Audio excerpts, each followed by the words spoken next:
shadow we stand today, signed the Emancipation Proclamation. This momentous decree came as a great beacon light of hope to millions of Negro slaves who had been seared in the flames of withering injustice. It came as a joyous daybreak to end the long night of their captivity. But 100 years later,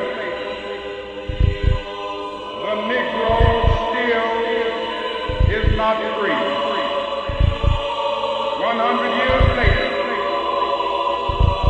the life of the Negro is still sadly crippled by the manacles of segregation and the chains of discrimination. 100 years later, the Negro lives on a lonely island of poverty in the midst of a vast ocean of material prosperity. 100 years later, the Negro is still languished in the corners of American society and finds himself in exile in his own land.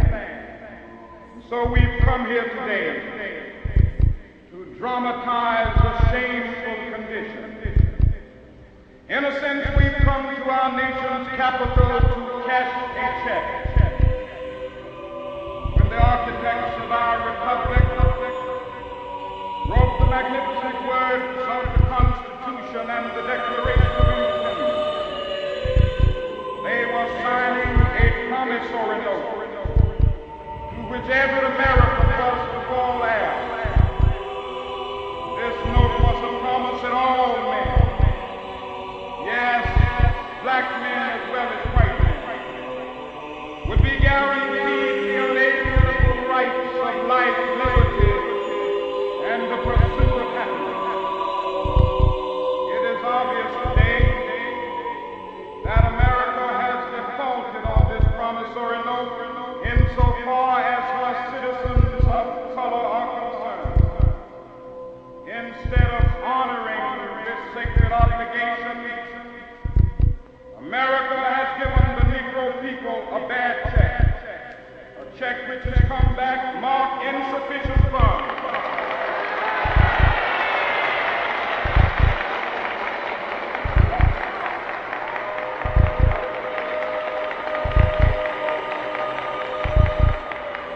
But we refuse to believe that the Bank of Justice is bankrupt. We refuse to believe that there are insufficient funds in the great vaults of opportunity of this nation.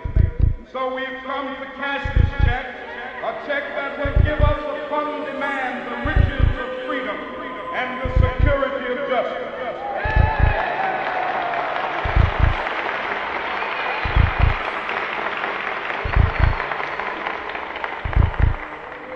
We have also come to this hallowed spot to remind America of the fierce urgency of now. This is no time to engage in the luxury of cooling off or to take the tranquilizing drug of gradualism.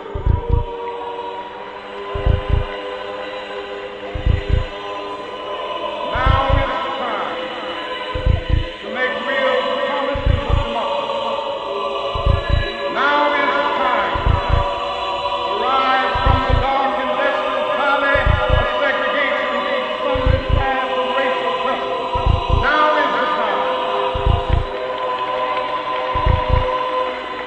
to lift our nation from the quicksands of racial injustice to the solid rock of brotherhood. Now is the time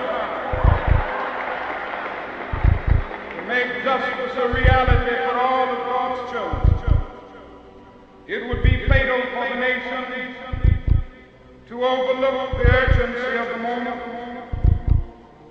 This sweltering summer of the Negro's legitimate discontent will not pass until that is an invigorating autumn of freedom and equality.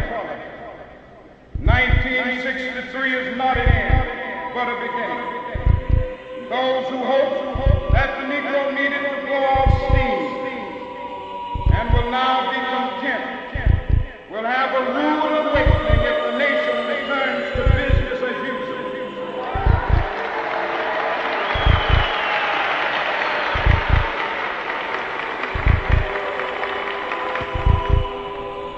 There will be neither rest nor tranquility in America till the Negro is granted his citizenship right. The whirlwind of revolt will continue to shake the foundations of our nation until the bright day of justice emerges. That is something that I must say to my people, who stand on the warm threshold which leads into the palace of justice. In the process of gaining our rightful place, we must not be guilty of wrongful deeds. Let us not seek to satisfy our thirst for freedom by drinking from the cup of bitterness and hatred.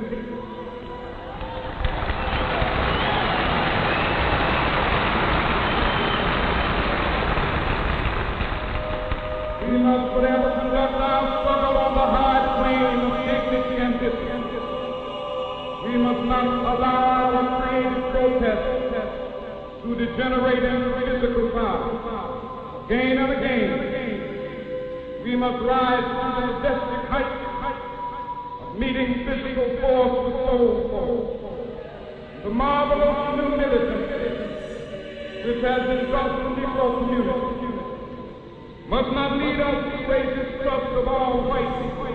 For many of our white brothers, as evidenced by their presence here today, have come to realize that their destiny is not of our destiny.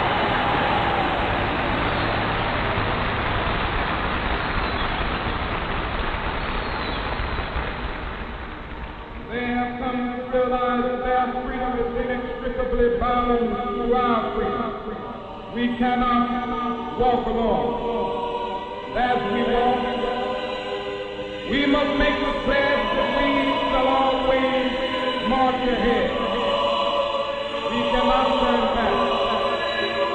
There are those who ask me has ever been civil rights. When will you be satisfied? We can never be satisfied as long as the Negro is the victim of the unspeakable horrors of police brutality. We can never be satisfied as long as our bodies heavy with the fatigue of travel cannot gain lodging in the motels of the highways and the hotels of the city.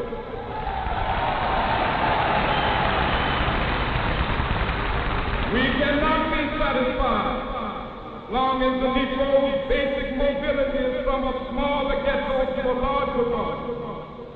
We can never be satisfied as long as our children are stripped of their selfhood and robbed of their dignity by flying